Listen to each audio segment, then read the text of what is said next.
Olá, bem-vindo, bem-vinda ao podcast Fica Zen com Akshar.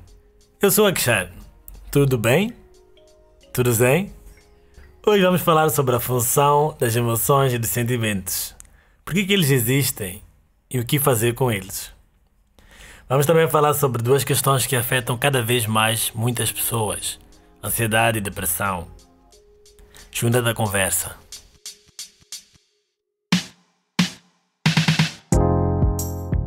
Muita gente confunde os dois termos, emoções, sentimentos, achando que são a mesma coisa, mas há diferenças. Emoções são coisas mais temporárias, mais passageiras. Elas vêm e vão. Elas estão em movimento. Emotions. Que tem a ver com movimento. Emoções são reações do corpo, são reações químicas, físicas a estímulos externos, né? Alguma coisa acontece e é uma reação no meu corpo, naquilo que eu estou a sentir também. Isso é uma emoção. Enquanto que os sentimentos são coisas mais duradouras, né? É mais disposição a uma certa coisa. Eu tenho um sentimento em relação a alguma coisa ou em relação a alguma pessoa, né? O amor, o ódio, a inveja, etc.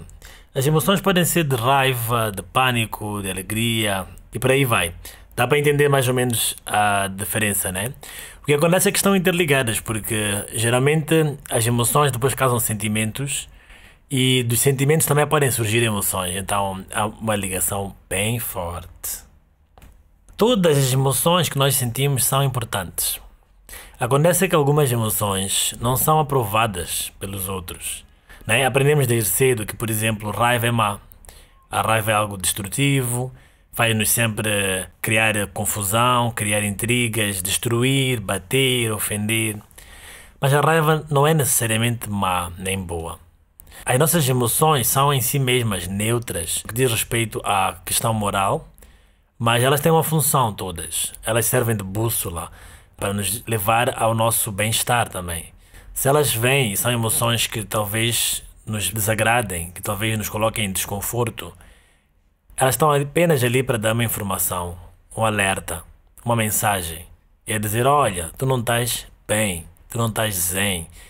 Olha para mim e faz alguma coisa. A raiva tem a função, por exemplo, da sobrevivência. Essa é a função primária da raiva. Isso é algo que carregamos connosco no nosso ADN, nos nossos genes. Os nossos ancestrais precisavam ter raiva para poder sobreviver. Quando nós vivíamos ainda com animais selvagens, a raiva é o que nos permitia defendermos-nos deles, fugir deles, ou até atacar, né? E obter o nosso alimento. A raiva em si não é má, mas mal utilizada, ela tem um caráter destrutivo, sim. Neste episódio nós falamos sobre como entender essas emoções e transformá-las em algo que seja criativo, que nos ajude, que ajude também os outros.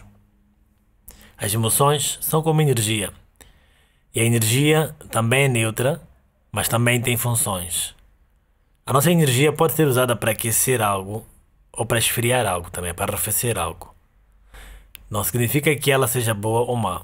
O uso que nós dermos à energia, o uso que nós dermos às emoções, é que pode ter efeitos positivos ou negativos. Tudo bem? Como é que tu lidas com a tua raiva? Já pensaste? Cada um de nós vai lidar de formas diferentes com base naquilo que foi adquirindo ao longo da sua vida, experiências passadas, com as suas dores. Isso já falamos em outros episódios. E se ainda não ouviste, dá-te a oportunidade de ouvir outros episódios deste podcast e ficares maning zen. Muito bem. Então, emoções como a raiva, como a tristeza, como pânico, medo, são muitas vezes rejeitadas. Ensinam-nos que nós não podemos sentir essas coisas, porque quando nós sentimos, somos maus. Ou quando nós sentimos tristeza, quando sentimos vergonha e culpa, somos fracos, não somos confiantes o suficiente. Mas tudo isso tem uma função, tudo isso tem uma mensagem para nós e uma utilidade acima de tudo. Então, a raiva já dizia que tem a ver com a sobrevivência, ou também serve de alerta quando os nossos limites são invadidos, quando nós estamos num lugar onde não deveríamos estar, ou alguma coisa do género. A questão de rejeitarmos algumas das nossas emoções, não significa que elas vão desaparecer. Não significa que elas vão deixar de existir porque simplesmente as consideramos menos importantes ou mais. O melhor a fazer é reconhecer o que eu sinto. De onde é que vem esta emoção ou este sentimento? O que eu posso fazer em relação a isto? Será que eu posso fazer alguma coisa em relação a isto? Às vezes o melhor a fazer é aceitar. Às vezes o melhor a fazer é transformar. Então é muito importante ter o discernimento. Estou numa situação em que eu posso fazer alguma coisa, eu vou mudar. Ou então, estou numa situação em que não vou conseguir controlar o que está a acontecer. Então deixa-me aprender a aceitar. Esta questão de rejeitar algumas emoções e aceitar outras cria uma divisão em nós, uma dualidade. Então, nós achamos que algumas partes nossas têm de ser mostradas ao mundo, outras têm de ser escondidas. Daí que falamos de usar máscaras, né? Personas diferentes em situações diferentes. Já falamos também neste podcast a diferença entre personalidade e individualidade. Então, se as emoções estão lá e elas têm utilidade, o que fazer? Primeiro lembrar que cada vez que nós tentamos reprimir as emoções, elas não desaparecem. Ou elas ficam a ter o efeito dentro de nós, a adoecer-nos de alguma forma. Se eu não expresso a minha raiva, essa raiva pode se transformar em úlceras dentro do meu organismo, né? Aquela coisa que queria explodir para fora, acaba implodindo e acaba estragando o meu sistema por dentro. Ou então, vou compensar o que eu sinto de uma outra forma. Vou expressar ainda assim de forma indireta.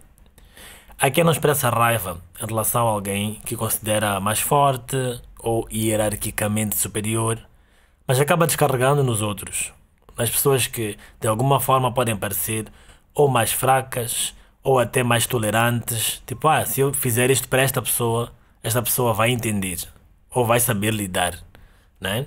O que muitas vezes não é justo. Acabamos criando ou continuando, perpetuando um ciclo de violência que nunca mais acaba. Alguém me fez alguma coisa, criou raiva em mim, e como eu não soube lidar de uma outra forma, crio raiva na outra pessoa, que depois pode voltar a criar raiva na outra pessoa, e assim por diante. Parte deste processo é entendermos que nós temos o poder de interromper este ciclo. Não precisamos acessar o aspecto destrutivo das emoções, nem da raiva. O que fazer com a raiva então? Como já tinha dito, primeiro reconhecer que ela existe, que não nos faz melhores ou piores do que ninguém, mas sim humanos, que ela tem uma utilidade. Então eu posso reavaliar o que está a acontecer, reavaliar o meu posicionamento, reavaliar o meu ambiente e tomar as medidas para alinhar-me com aquilo que é o mais indicado para mim no determinado momento. Se eu não consigo lidar com a raiva de uma forma calma e consciente, então encontro uma alternativa para dar vazão a essa raiva, para que ela não fique dentro de mim e também não se descarregue noutra pessoa. Vamos a pensar, muitas obras de arte surgiram de emoções como a raiva, por exemplo. Isso também chama-se sublimação. Pegar uma energia, um sentimento, um instinto, um desejo mais básico e elevá-lo e transformá-lo em alguma coisa de utilidade. Então, pense em algumas músicas de revolta que ecoam até hoje nos nossos ouvidos. Pensem em movimentos de libertação individual e social que surgiram da raiva. Pensem em quadros que foram pintados. Pensem em muitas outras coisas. Há pessoas que utilizam a energia da raiva para ter força, para seguir os seus sonhos. E dizem assim, para mim isto chega. E a partir daí, avançam na direção daquilo que querem fazer. Há pessoas que dançam para liberar a raiva. Há pessoas que fazem algum tipo de desporto. O que eu gostaria de partilhar contigo é que tu podes aprender, se é que já não sabes, a usar o que tu sentes de uma forma criativa e uma forma saudável. Outra coisa que está diretamente ligada à raiva é o medo, porque também é outro sentimento ligado à sobrevivência. Sem medo nós não tomaríamos cuidado faríamos coisas que provavelmente significariam rapidamente a nossa morte. Então, a raiva e o medo têm a ver com a sobrevivência. Ou eu fujo, ou eu ataco. O medo também tem a sua utilidade, mas a ideia é não deixá-lo paralisar-nos, não deixá-lo ser a causa principal para as minhas decisões. Mas é importante lembrar que todos nós sentimos medo. Não há ninguém que não sinta. Alguns aprenderam a disfarçar bem, alguns aprenderam a disfarçar ainda melhor, e alguns aprenderam a lidar com medo, sem se deixar paralisar. Saber que quando estão perante o medo, provavelmente estão perante uma situação nova, que não sabem o que vai acontecer depois, e daí que é importante estar alerta. Mas no estado de alerta, podemos talvez tomar decisões que tenham mais a ver com o momento presente, por estarmos alerta, do que com coisas do passado. Mas sem saber, muitas vezes acabamos por tentar tomar decisões com base em coisas passadas e impedimos-nos de evoluir. Então o medo tem a sua utilidade. É natural ter medo. É importante ter medo. Mas também podemos aprender a lidar com o medo de uma forma saudável. O que acontece é que quando nós não avançamos na vida por causa do medo, sentimos-nos impotentes, como se não conseguíssemos fazer absolutamente nada. E este estado de impotência muitas vezes pode nos levar a um estado depressivo. A depressão e a ansiedade estão muito interligadas. Geralmente a depressão pode ter a ver com questões do passado, questões mal resolvidas que me atormentam até hoje e que também de alguma forma me limitam e que me deixam no sentimento de vítima, de sem saber o que posso fazer para melhorar a situação. E esta impotência vai se revelando nas minhas emoções, vai se revelando na minha vida. Eu fico sem forças para fazer aquilo que realmente eu quero, fico sem iniciativa. Em casos mais severos, como sabemos, as pessoas não conseguem, às vezes, levantar de casa, não conseguem ir ao trabalho, ir à escola. E porque durante muito tempo não entendíamos que a depressão é uma coisa real, que é uma coisa que acontece com todos nós mais cedo ou mais tarde, ou pelo menos com muitos de nós, se não todos. Achamos muitas vezes que as pessoas são apenas preguiçosas ou desinteressadas, ou que não têm vontade de fazer nada na vida e querem se aproveitar apenas. Quando não, muitas vezes o fato de nós ficarmos presos no passado, ficarmos presos naquilo que não conseguimos fazer, que não conseguimos mudar, quando nós deixamos de seguir os nossos sonhos, quando deixamos de fazer as coisas que nos dão emoção, que nos dão entusiasmo, podemos cair em depressão. Não estou a falar dos casos de algum desequilíbrio químico, por exemplo, no cérebro. Então, não basta ouvir este podcast. É importante, se for o teu caso também, procurar ajuda. Ajuda de psicólogos, terapeutas, psiquiatras, médicos. É importante nós quebrarmos também os tabus da saúde mental. Se nós escovamos os dentes, lavamos o corpo, tentamos comer de forma a mantermos-nos saudáveis fisicamente, qual seria o problema de mantermos-nos saudáveis mentalmente? Saúde mental é uma coisa séria, é uma coisa importante, é uma coisa que todos nós temos o direito. Mas para tal é importante quebrar alguns preconceitos.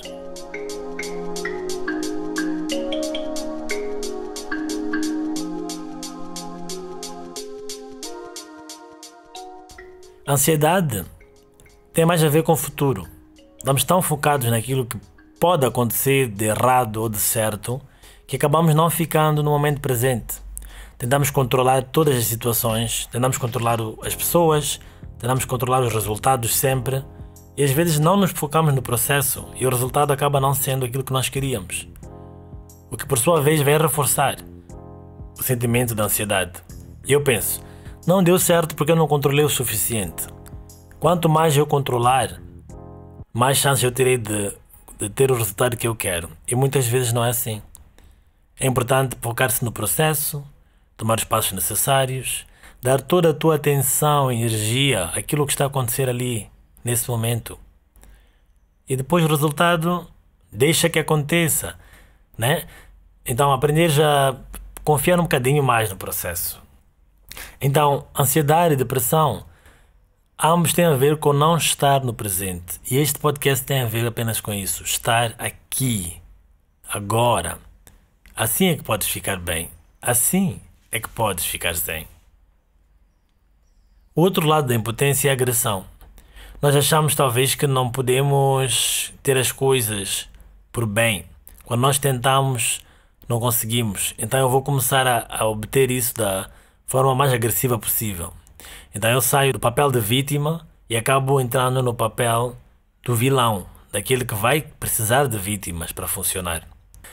A codependência tem a ver com isso. Para que haja uma vítima, tem de haver um vilão. Para que haja um vilão, tem de haver uma vítima.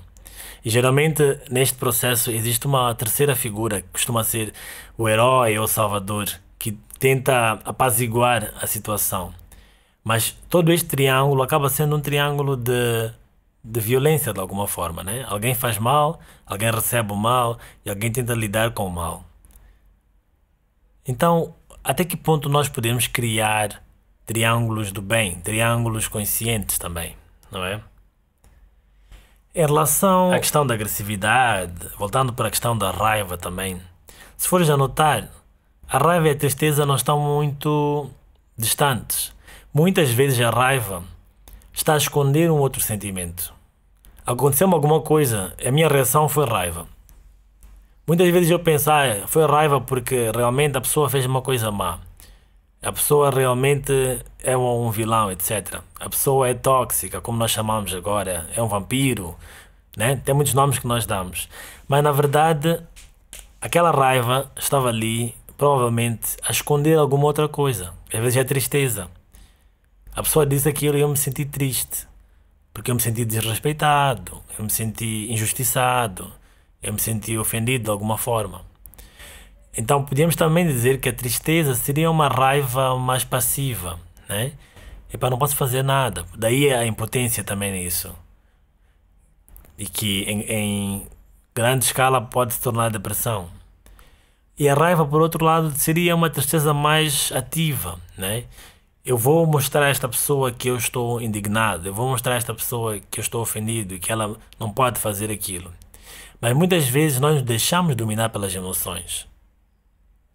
E muitas vezes reagimos antes de pensar. Ou reagimos de acordo com os nossos padrões já antigos. A ideia é sairmos da reação para a resposta. Quando eu dou uma resposta, eu paro, sinto, penso e decido o que eu vou fazer. Aí eu estou livre. Quando eu reajo, acontece e eu já estou a agir sem pensar muito. Daí que muitas vezes nos arrependemos. Ou nos afastamos imediatamente e depois pensamos, eu não devia ter feito isso, eu devia ter dito alguma coisa, devia ter defendido o meu ponto. Ou então atacamos imediatamente, ofendemos, agredimos e depois dizemos, eu não devia ter feito isso. Daí a importância de estar consciente, cada vez mais. Se queres ficar bem, tens de ficar também consciente. Outra coisa que costuma ser muito reprimida é o nosso desejo. O desejo, se nós pensarmos, é aquilo que nos faz ter prazer na vida. Se a vida é apenas sobrevivência, ela perde a graça. Então nós temos desejos que vêm de muitas formas. São os nossos sonhos, são as nossas aspirações, são também os nossos desejos sexuais, são os desejos por alguma coisa que nós acreditamos que nos vai trazer realização, satisfação. Falando da questão do desejo sexual, por exemplo, é importante saber que é uma das coisas que acaba por ser reprimida. Porque em algumas tradições, ou várias tradições, muitas delas que muitas vezes dominam o pensamento de muitas pessoas, o desejo seria uma coisa necessariamente má. Mas eu estou aqui para dizer que o desejo em si não é mau. Não é bom, tem uma utilidade, tem uma função. Porque o próprio desejo de se ligar intimamente com alguém é algo que vai nos alimentar a alma. A questão do desejo sexual também, esse contacto tem a ver com a possibilidade de conceber algo. Nós sabemos que uma das funções básicas do sexo é a reprodução, é a concepção, é a criação. Então, o nosso desejo sexual também tem a ver com o nosso desejo criativo.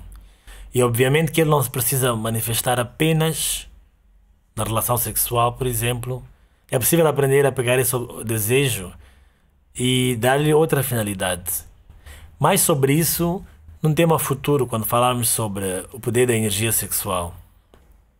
O que é importante saber é não nos deixarmos dominar pelos desejos. Porque os desejos também não têm fim. Quando nós satisfazemos um desejo, logo a seguir surge um outro, ou vários outros. Então, quando nós lidamos tanto com os desejos quanto com as emoções, é importante saber que reprimir não é a solução, disfarçar, esconder não é a solução, mas também deixar-se dominar não é a solução. Quando lidamos com emoções, quando lidamos com os nossos desejos também, é importante nós continuarmos o mestre de nós mesmos, continuarmos no nosso autodomínio. Eu observo, reconheço, aceito ou transformo e eu é que tomo essas decisões. Claro que não vai ser tão fácil sempre, e se nós temos um padrão que levamos durante muito tempo, precisaremos de algum tempo para desaprender esses padrões e poder reaprender coisas novas. Então é importante ter paciência. Se há alguma emoção que é predominante, algum sentimento que é predominante em ti, que tu não aprecias, seja o medo, seja a raiva, inveja, ciúmes, lembra-te que isso tudo tem uma função e que tu podes aprender a lidar de forma mais saudável com isso tudo. Esses temas são muito importantes, mas muitos de nós não tiveram a oportunidade de ter educação emocional ao longo da sua vida. Seja em casa, na escola ou noutro lugar, ainda precisamos falar muito mais sobre isto, falar abertamente, falar sem tabus, entender, partilhar a importância daquilo que nós sentimos. Os nossos sentimentos não irão para nenhum lugar, além daqui onde eles estão, até lidarmos com eles. As nossas emoções não vão deixar de nos dar essas mensagens que precisamos de ouvir. O melhor a fazermos é entendermos a melhor forma de lidarmos com eles. Então, importante também que saibas que é normal não saber e é normal pedir ajuda, se não sabes lidar sozinho, sozinha, com aquilo que tu sentes. Em relação às questões da tristeza, depressão, reconhecer que todo mundo sente isso. Uns escondem melhor, mas todo mundo sente. O melhor a fazer também é aprender a estar no presente. Por isso que nós fazemos sempre uma meditação. A ansiedade também, lembrar-se que há coisas que não vais conseguir controlar. És muito pequeno ou pequena para controlar o mundo todo, mas há coisas que podes fazer e que podes mudar. És muito grande para fazer isso também. Essa é uma das mensagens principais. Tudo aquilo que consideramos positivo ou negativo faz parte de nós. Nós somos ao mesmo tempo pequenos e grandes. E está tudo bem. Está tudo zen. Então vamos agora fazer a nossa meditação de hoje. Para os momentos também que seja difícil tu lidares de forma mais calma e consciente com o que sentes, podes fazer esta meditação. A meditação de hoje chama-se a cadeira dos sentimentos. Todos os sentimentos, todas as emoções têm uma função muito importante. Elas ajudam-nos a saber se estamos alinhados, se não estamos alinhados com o nosso propósito de vida, com o que está a acontecer no momento, se aceitamos ou se resistimos, e nenhuma emoção ou sentimento deve ser desconsiderado. O melhor a fazer é acolher o que sentimos, observar o que sentimos e deixar passar. Vamos lá meditar. Em primeiro lugar, encontra um lugar confortável para sentar. Pode ser no chão, pode ser numa cadeira, pode ser na cama, onde te sentires confortável. Começa por respirar fundo, se isso ajudar. Inspira, expira. Depois de algumas vezes de respiração profunda, começa então a lembrar-te do sentimento que gostarias de transformar.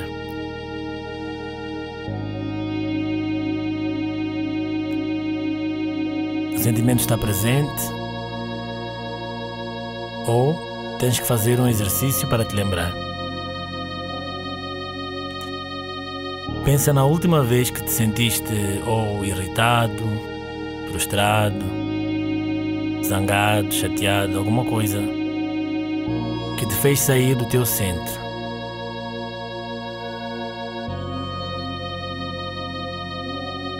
Com esse sentimento presente, localiza-o no corpo. Em que parte do corpo sentes algum desconforto?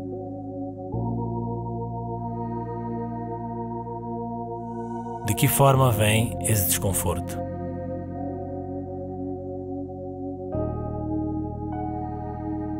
Localiza a parte no teu corpo que te chama neste momento, que chama a tua atenção.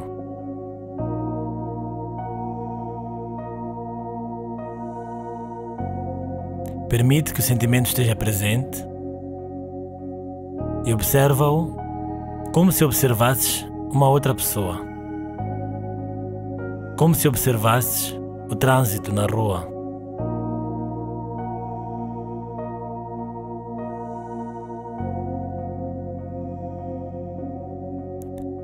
Agora, com a tua intenção, vai para essa área do corpo, leva as tuas mãos para essa área do corpo. Imagina que seguras nesse sentimento. À tua frente está uma cadeira e tu pousas o sentimento nessa cadeira. Agora consegues encará-lo de frente. Que aspecto tem esse sentimento?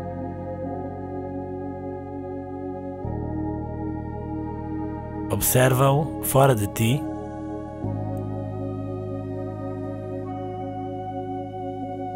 E lembra-te que da mesma forma que apareceu, também vai desaparecer. Assim como veio, também irá embora. Olhando de frente, aceitando, encarando.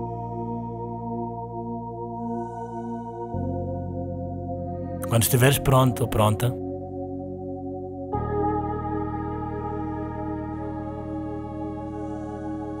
despede-te do sentimento. Agora que já aprendeste como observar o sentimento de fora, podes fazer este exercício sempre que precisares. Lembra-te que para olhares para a ilha, tens que sair da ilha. Agora voltamos. Que tal? Como estás? Estás bem? Um pouco mais zen? Espero que sim. Espero que estejas a gostar e que de alguma forma isso te faça refletir sobre as tuas emoções, os teus sentimentos. E algumas formas que recomendo então de lidarmos com eles são, em primeiro lugar, meditar. Como já vimos, meditar não é apenas um exercício, mas são as várias formas de ficares consciente. Por exemplo, da próxima que alguém disser ou fizer alguma coisa que te tire do teu centro, que te deixe menos zen, pergunta a ti mesmo, de onde é que isto vem? Observa a tua reação, observa o que é que tu fazes por causa do que tu sentes, o que é que a outra pessoa faz por causa daquilo que tu fizeste e o que é que tu fazes por causa do que a outra pessoa fez por causa daquilo que tu fizeste. E assim sucessivamente. E pergunta, será que da próxima eu consigo alterar alguma coisa? Alguns conseguem alterar o processo pela raiz. Não se permitem estar mais naquele tipo de situações. Alguns sabem que não é possível controlar tudo e vão estar na situação e aprendem a mudar a forma como elas respondem quando a situação já aconteceu. Então é importante descobrir e reavaliar os teus padrões de comportamento com base nos teus padrões de sentimento. Lembrar que tu podes transformar muito do que sentes e aprender a fazer isso ativamente. E lembrar-te que há coisas que não vais conseguir e que apenas tens de aceitar. Também recomendo que faças terapia. Todo mundo deveria fazer terapia em algum momento da sua vida, Terapia não é uma coisa de malucos. É uma coisa, na verdade, de pessoas que querem estar bem, estar zen. E nós, neste ponto em que estamos, trazemos connosco um monte de bloqueios, de traumas, de dores, que muitas vezes precisam ser integradas, precisam ser tratadas. E terapia é uma resposta ideal para isso.